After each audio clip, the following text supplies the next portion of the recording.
Olá, muito boa noite. Bem-vindos ao Conexão Angola, o seu programa de análise e comentário de atualidade internacional. Este programa está no ar todos os sábados às 18 horas. Já sabe, neste canal é assim, o canal que prepara minuciosamente um programa para que o ajude a perceber os fenómenos que marcam o mundo em notícias e em atualidade. Na última semana, portanto, mais concretamente na última quarta-feira, dia 6 de novembro, o mundo acordou diferente. Confiança, certeza, apreensão e desconfiança. Donald Trump é, de novo, o novo presidente dos Estados Unidos da América. Uma eleição que é descrita pelos analistas como as mais disputadas de sempre na história das eleições norte-americanas, um processo que já tem cerca de 200 anos de história.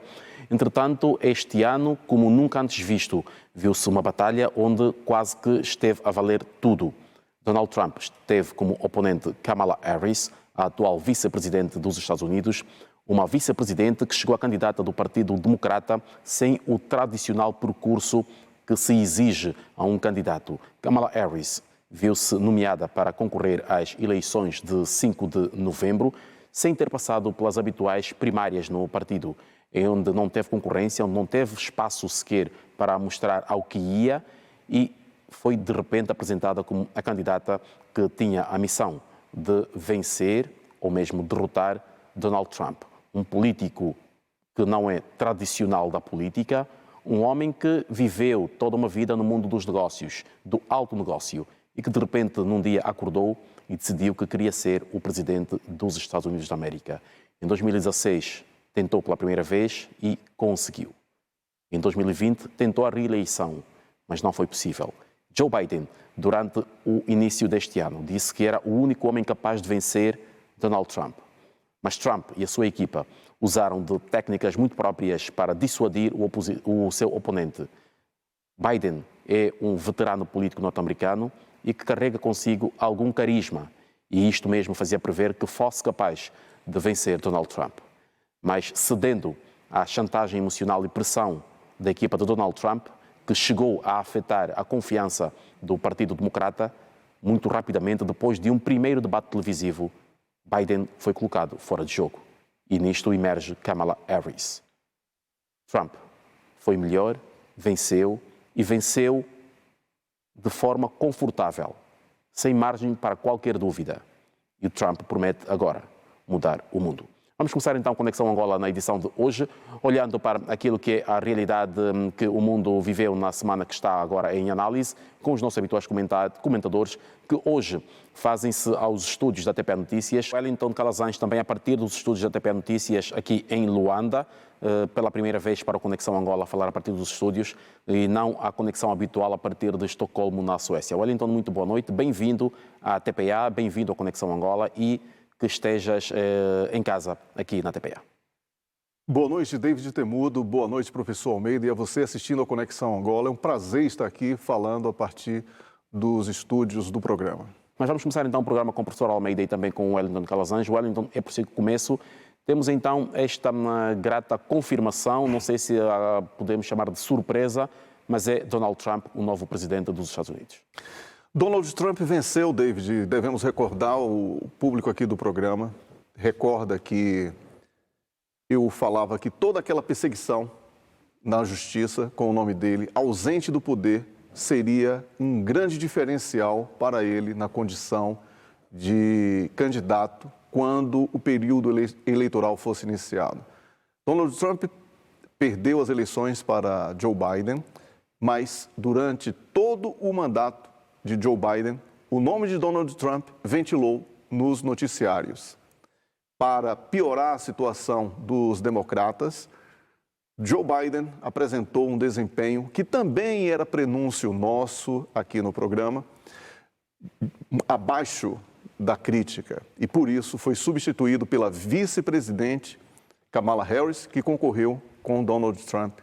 E o Donald Trump agora será consolidado como o novo presidente dos Estados Unidos na prática a partir de janeiro do próximo ano. Já venceu as eleições, já agitou o mundo porque prometeu muita coisa, não só ao povo americano, como também na política internacional, que é o que nos interessa mais aqui na análise. No entanto, David, é preciso que o novo Donald Trump ele venha com muito mais maturidade, com muito mais sabedoria, para que a vitória que foi dada não só a ele, mas ao partido no Senado e no Parlamento, essa vitória seja aproveitada de uma maneira que consolide o seu partido como um partido capaz de conduzir os destinos dos Estados Unidos e também de promover a pacificação do planeta. Caso contrário, haverá desgaste interno, instabilidade e a necessidade de mais guerras. Obrigado, Wellington, por esta introdução. Qual deverá ser a América para o resto do mundo a partir de janeiro? O Trump toma posse no dia 20 de janeiro próximo. Kamala Harris e Joe Biden já disseram que está tudo preparado para que aconteça uma transição pacífica e soft. Neste momento é a equipa de Trump que está algo atrasada, sendo que no sistema político norte-americano, às vésperas das eleições, independentemente de quem vença, as candidaturas, as equipas de trabalho de cada candidato têm um ponto focal para trabalhar com a equipa incumbente na Casa Branca. E a equipa de Trump já terá faltado a 2 reuniões iniciais que justamente tendia a preparar a transição caso Trump vencesse. Aconteceu que Trump venceu e não aconteceram estas 2 reuniões prévias, como não era necessário acontecer com Kamala Harris, que de resto já era uma funcionária da Casa Branca enquanto vice-presidente. Entretanto, temos a questão de Trump, que já começou a fazer movimentos para a formação do seu próximo gabinete. Aqui, o caso de chefe de gabinete da Casa Branca, que equivale aos restantes governos, equivale a uma espécie de chefe do governo. Trump elegeu a sua chefe de campanha, que é então Suzy Wiles, que é uma mulher que o próprio Trump descreve como bastante discreta, mas que vai assumir então o gabinete na Casa Branca. E é aqui esta aproximação bastante visível, cada vez mais evidente, a Elon Musk. Olha, David, a transição tranquila já é um sinal muito positivo para a imagem dos Estados Unidos da América na questão política. Sabemos que o ambiente político interno era extremamente instável e havia receio do pós-eleitoral nos Estados Unidos em decorrência do que aconteceu na transição de Trump para Joe Biden. Agora vemos que o Estado profundo norte-americano está preocupado no resgate do país aos olhos do mundo e dos próprios cidadãos. E por que isso? Porque para que os Estados Unidos enfrentem com Donald Trump os desafios que estão postos, será preciso muito mais do que promessas de campanha. Será preciso uma mudança de postura dentro e fora do país. Será preciso reavaliar as promessas de campanha. Ao fazer a minha preparação para o comentário aqui do programa, um economista fez uma projeção de que se as políticas prometidas por Donald Trump forem aplicadas, ao final do mandato, ele vai deixar o país mais endividado do que encontrou. Isto porque ele promete redução da carga tributária, o que reduz a arrecadação, e ao mesmo tempo ele promete taxação, que reduz o consumo e, por consequência, a geração de impostos. Então, é preciso que Donald Trump repense tudo isso. A presença do Elon Musk, que você mencionou, como um mega empresário, ela não deixa de ser uma maneira de trazer juventude para a política norte-americana, uma pessoa completamente integrada às novas tecnologias, através das redes sociais como o X, que ele comprou, o antigo Twitter, através da sua marca de automóveis elétricos e outros empreendimentos. Então, isso dá também aquela sensação de que será possível ao norte-americano manter viva aquela cultura do sonho americano. Os outros nomes como você mencionou muito bem, são nomes que primam pela discrição.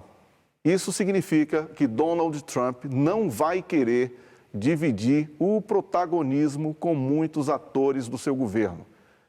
Isto para evitar que no futuro, em caso de algum embrião de desgaste nas suas políticas aplicadas, as exonerações necessárias ou a necessária mudança de pastas provoquem determinados ruídos sobre a fragilidade do novo governo. Então, eu creio que ele aprendeu muito com os erros do passado. Ele também deverá repensar a política internacional. Não vai ser fácil terminar a guerra Rússia-NATO na Ucrânia apenas em 24 horas, porque existem muitos outros interesses em jogo. Não vai ser possível um confronto comercial que seja com a China imediatamente, porque isso poderá prejudicar a própria economia norte-americana, que é centrada no consumo, e também o apoio incondicional a Israel terá que ser revisto, porque se houver uma guerra entre Israel e Irão, as economias ocidentais estarão completamente arruinadas por causa dos elevados reajustes nos commodities de petróleo e derivados. Então, observe, David, que todas as promessas de Donald Trump, elas estão interligadas e ele vai ter que estar muito bem assessorado, vai ter que ter muita sabedoria e promover essa mudança de postura para o resgate dos Estados Unidos, para que o país aprenda a conviver com novas potências. Não é mais possível tentar o resgate da unipolaridade. Somente com a certeza de que a multipolaridade não representa perdas para os Estados Unidos, e sim a divisão de responsabilidades no globo, é que Donald Trump poderá deixar um legado muito importante para as próximas gerações de políticos dos Estados Unidos da América. Wellington, esta questão que tem a ver com a divisão de responsabilidades de que falas é também uma tónica do discurso de Lula da Silva, quando reagiu à eleição de Donald Trump.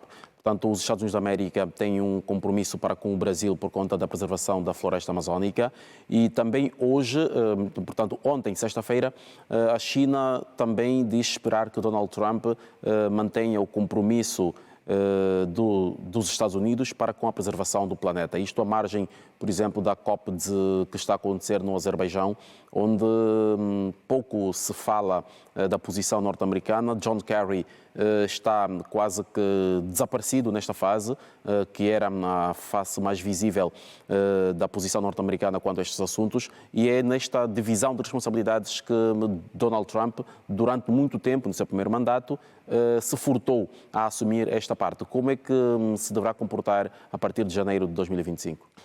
David, não apenas o Brasil, já que você mencionou aí o cumprimento de Lula à vitória de Donald Trump, mas os países da América Latina e os países africanos estarão em disputa, porque são esses países que possuem commodities e também mercados que são muito importantes para a China e Estados Unidos.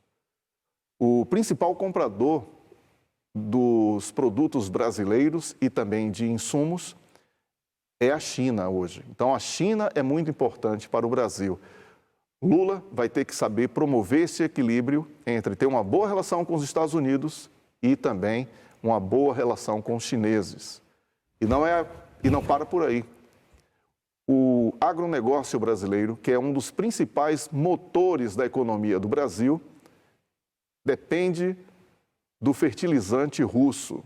Observe que, em todos os casos, os países que já estão consolidados como potências, como aqueles que pretendem emergir como potências, estão numa situação de interligação.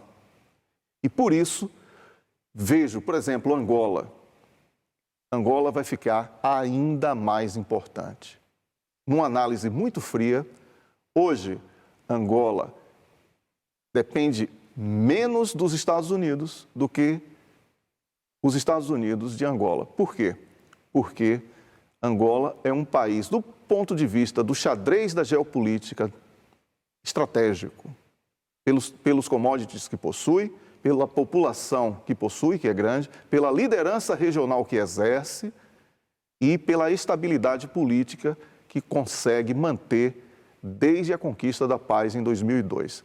Então, David, vamos aqui fazer uma análise inversa. O que China e Estados Unidos irão fazer para conquistar a confiança destes países? Porque o uso da força permitirá o ingresso imediato do seu concorrente.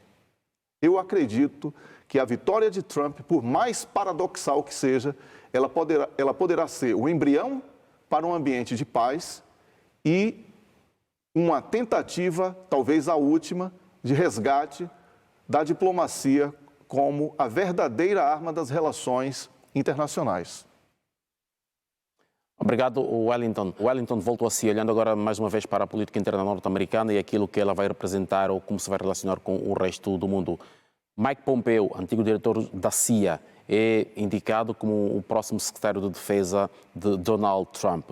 Além de Mike Pompeo, que se cogita pelos corredores da política norte-americana, temos aqui também uma outra figura que serviu como embaixador de Donald Trump na Alemanha de 2016 a 2020, quando Trump era presidente. Estamos a falar aqui de Richard Grenell, que deverá ser o conselheiro de Segurança Nacional ou mesmo o secretário de Estado, o homem que vai responder pelas relações internacionais. Wellington, Donald Trump teve um mandato bastante atribulado, com muitas polémicas. Além dos casos de justiça que recaíam sobre si e as acusações, houve também muitas demissões e muitos desalinhamentos no seu governo. Teve diretores muito importantes que, inclusive, puseram Trump no tribunal, ou outros que ele colocou em tribunal, mas vemos aqui Trump aí rebuscar pessoas que serviram o seu anterior consulado. Exatamente. Ele está buscando o conforto interno para que ele possa ter uma estrutura de governo capaz de não surpreendê-lo com algum tipo de, usando a expressão popular, casca de banana, né? Para que ele não escorregue nisso. Ao mesmo tempo, ele busca a experiência nas relações internacionais, porque vai precisar muito disso para o cumprimento da sua agenda. Observe que, ao convocar um ex-embaixador que atuava na Alemanha, ele anuncia de uma maneira implícita que vai precisar de alguém que conheça o antigo, ou ainda atual, mas assim, bem mais fragilizado motor da União Europeia, que é a Alemanha. Porque as relações entre Estados Unidos e União Europeia certamente serão muito difíceis por causa das questões comerciais e também por causa da NATO. Porque são dois temas que o Donald Trump, em momento algum, deixou de avisar que iria cumprir, taxar as empresas europeias e cobrar, através da NATO, a adimplência daqueles países europeus que não estão cumprindo com os acordos que envolvem até 2% do PIB para o bloco militar. Talvez por isso, David, ele esteja buscando essas duas frentes. Uma para assegurar que dentro dos Estados Unidos ele não será surpreendido e, no âmbito internacional, ele esteja com profissionais já testados e que possam oferecer aos Estados Unidos da América a possibilidade de buscar um diálogo franco e aberto sobre as verdadeiras necessidades da economia dos Estados Unidos da América. Os desafios são muito grandes. Eu diria até que nesta eleição dos Estados Unidos da América, o grande vencedor foi Joe Biden, porque ele está saindo de uma pressão enorme. Ele está saindo de uma situação em que, do ponto de vista internacional, vai muito mal e internamente é uma panela de pressão que pode explodir a qualquer momento. Donald Trump assume um país altamente complexo, recheado de problemas internos e externos. E ele vai ter que ter muita habilidade para poder consolidar as promessas de campanha e evitar a frustração do norte-americano que depositou nele e também no Senado e também no Parlamento Baixo a esperança de uma vida melhor. Ele vai ter 4 anos para fazer tudo isso, David.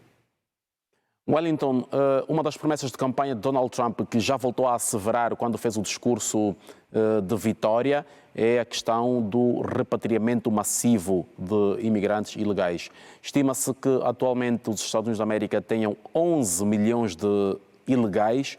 Como é que se consegue conceber uma operação para repatriar 11 milhões de pessoas?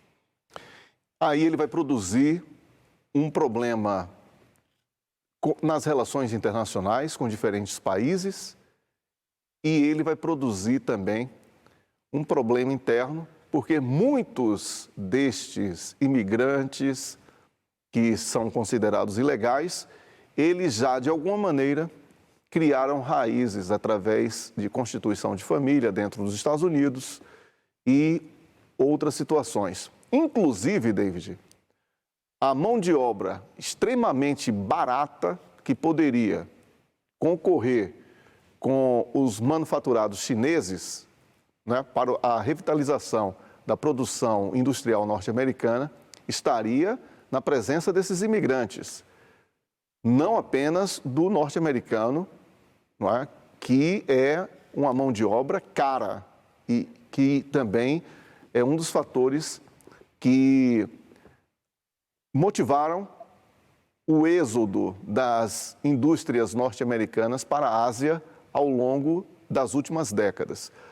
E por isso eu acredito que ele deva, sim, expulsar alguns apenas para poder dizer que cumpriu essa promessa de campanha, mas neste volume que você mencionou, de 11 milhões, é inviável, é uma promessa que jamais será cumprida. Wellington, voltemos a olhar aqui para a figura de Elon Musk. Wellington tem a perspectiva de que Trump estará a tentar trazer alguma juventude para o campo mais central da decisão dos Estados Unidos da América, mas aqui, durante a campanha, falou-se que Musk deveria ocupar mesmo um lugar, uma secretaria na Casa Branca. E Musk, inclusive, já apresentou um caderno de encargos, caso venha a ser nomeado por Trump, dizendo que havia de reduzir o número de agências federais, dizendo que existem demasiadas agências, assim diríamos direções nacionais ou ministérios, que na prática não servem para nada senão para gastar dinheiro. Sabemos da aproximação que Trump tem com esta corrente de Silicon Valley. Sabe-se que no primeiro mandato Trump participou de alguns eventos organizados por estes criadores e inventores e é ponto assente de que Musk fica mesmo na Casa Branca.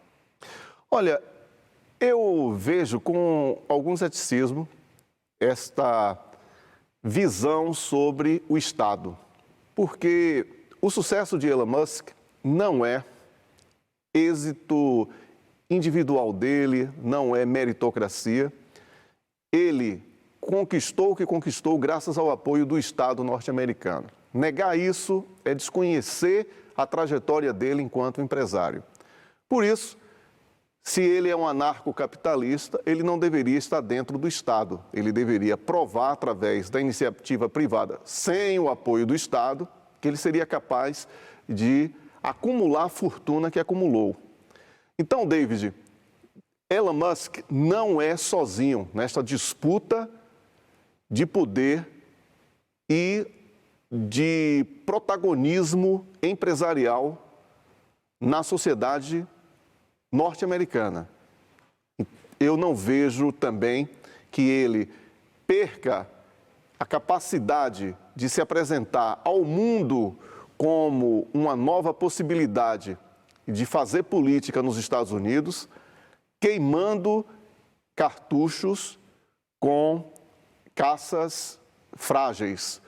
Então, eu acredito que muito do que é dito na campanha é esquecido depois do resultado final. No exercício do poder. Wellington, olhamos aqui para uma outra perspectiva deste mesmo conflito que acaba sempre por extravasar das fronteiras do próprio Médio Oriente ou do mundo árabe, se assim quisermos. Tem que ver agora com este incidente diplomático entre a França e Israel, sendo que o ministro dos Negócios Estrangeiros de França, Jean-Noël Barrot, esteve em Jerusalém a visitar uma zona administrada pela França e criticou abertamente a expansão do colonatos judeus por territórios palestinianos, o que levou mesmo a que o ministro interrompesse melhor a visita e regressasse antes do tempo para a França.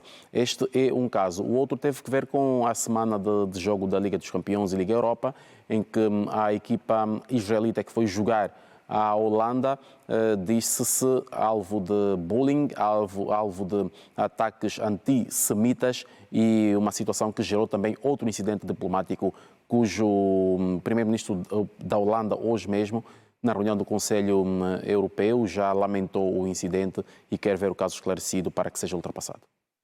David, no caso da França, a segurança da autoridade francesa, os seguranças foram 2, eles foram espancados e detidos pelas forças da IDF de Israel. E por isso a visita foi suspensa e houve todo este ruído nas relações entre os dois países que, a partir de determinadas declarações de Emmanuel Macron, deveremos recordar isso, já não vinham tão bem, porque existe uma pressão muito grande dentro da França contra o genocídio em Gaza. Então, sobre a França, basicamente, é o aprofundamento de uma relação conturbada. Agora, no episódio da Holanda, obviamente que a violência não deve ser celebrada e muito menos incentivada. Longe de fazer apologia à violência, eu gostaria de fazer um pequeno retrospecto para que o nosso público não se deixe enganar pela propaganda que está sendo criada em torno desse episódio. Para começar, um clube de futebol de Israel disputa uma competição europeia, o que expõe a mediocridade, a hipocrisia de UEFA, FIFA, Comitê Olímpico Internacional, que eu já venho denunciando, né, nas competições internacionais que aconteceram ao longo do curso desse genocídio. Mas, já que Israel está ali disputando, é preciso dizer que não foi uma prática de antissemitismo como a imprensa está tentando apresentar. Estamos falando sobre hooligans, que são aqueles torcedores que não respeitam ninguém e nada, que passavam em todos os pontos da cidade de Amsterdã, que chamamos em Angola de Amsterdão, né? Retirando bandeiras da Palestina onde encontravam, espancando pessoas com qualquer símbolo que lembrasse a Palestina e dentro do estádio, no pedido, através dos alto-falantes da arena, onde a partida de futebol foi realizada, pedido de 1 minuto de silêncio em solidariedade às vítimas espanholas dos episódios naturais que culminaram com mortes de espanhóis, aquele grupo de Israel que estava ali para apoiar o seu clube de futebol, cantou, traduzindo para o português, em Gaza não existe escola, porque em Gaza não existe mais criança. E isso provocou a fúria de muitos torcedores que, na saída do estádio, foram às vias de fato com estes baderneiros que, por coincidência, são de Israel, mas poderiam ser hooligans baderneiros de qualquer outro país. Então, não há antissemitismo neste episódio. Entretanto, no campo ainda do conflito propriamente dito, Israel continua a investigar o vazamento de documentos secretos, supostamente pela imprensa, o que terá comprometido então as conversações para o acordo de paz entre Israel e o Hamas. Entretanto, Israel continua a dizer que esses documentos que foram publicados pela imprensa norte-americana e alemã são documentos falsificados. Bem, eu tenho falado aqui, David, para o nosso público, que essa não é uma guerra mais de Israel, é uma guerra de Benjamin Netanyahu e os seus para que não sejam apanhados pela justiça do país. E a promessa dos iranianos de um ataque, o que seria uma terceira etapa de uma operação extremamente dura com armas hipersônicas, tem tirado a paz não só de Benjamin Netanyahu, como de todo o povo de Israel. Por isso, as primeiras sementes de golpe de Estado foram surgindo, mas sufocadas, logo depois da demissão do ministro da Defesa. E muitos militares e grupos de apoio o diálogo foram às ruas num confronto entre judeus dentro de Israel. Isso foi pouco noticiado, mas aconteceu. Por isso, Benjamin Netanyahu precisa da guerra, enquanto hoje, dentro e fora do país, a predominância é do apelo à paz. E eu repito que a fórmula para resolver este problema está na deposição de Benjamin Netanyahu e dos seus, que estão no poder atualmente, reconhecimento do Estado da Palestina e uma revisão das relações de Israel com os países vizinhos. Caso contrário, essa tensão não terá fim e a escalada será inevitável. E estes documentos, Wellington, até que ponto é que são fiáveis ou de facto se trata de alguma documentação falsificada com a intenção de minar o processo? Olha, David, sabemos que numa guerra a verdade é a primeira que morre, né? Por isso, assim como houve vazamento da estratégia militar do ataque de Israel ao Irão, esses documentos podem ser verdadeiros. No entanto, se o primeiro-ministro do país nega isto, temos que saber quem é que está com mais poder de decisão. Aqueles que buscam esse acordo de paz ou aquele que diz não proceder e que estamos comentando aqui documentos falsos. É muito perigoso apostar neste caso, até porque a aposta é sempre incerta e quase sempre quem aposta perde.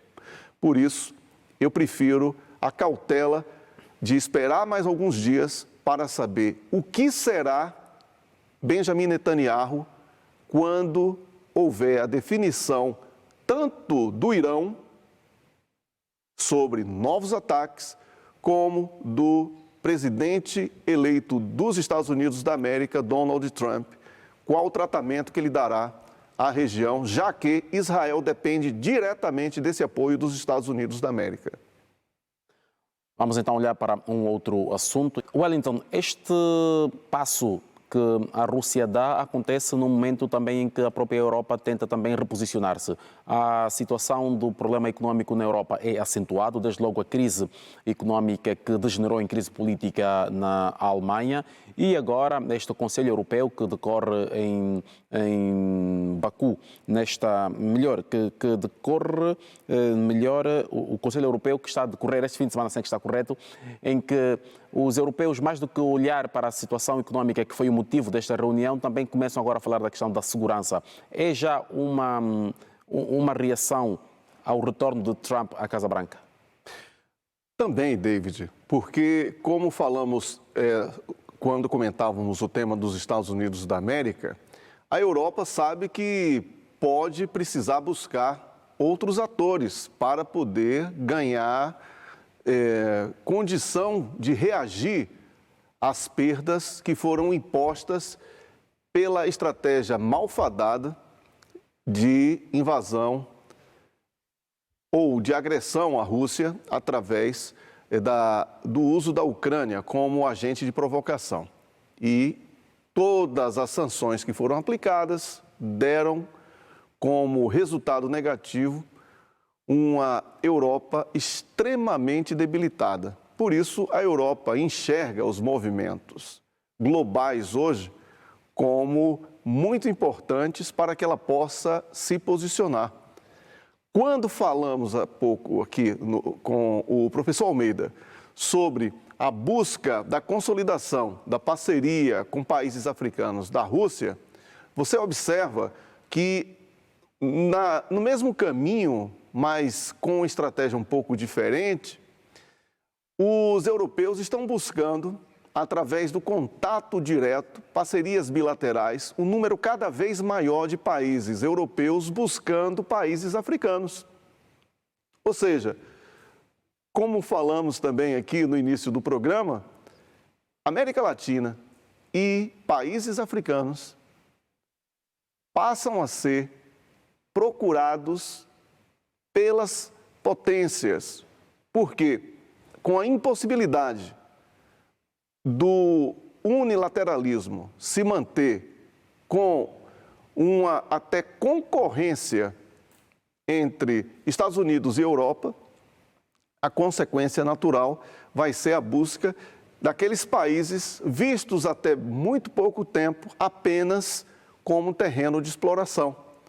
E para conquistar a simpatia desses países, vai ser preciso muito mais do que chegar com um pacote de regras, leis, diplomacia, palestras e muita propaganda e nada prático como resultado.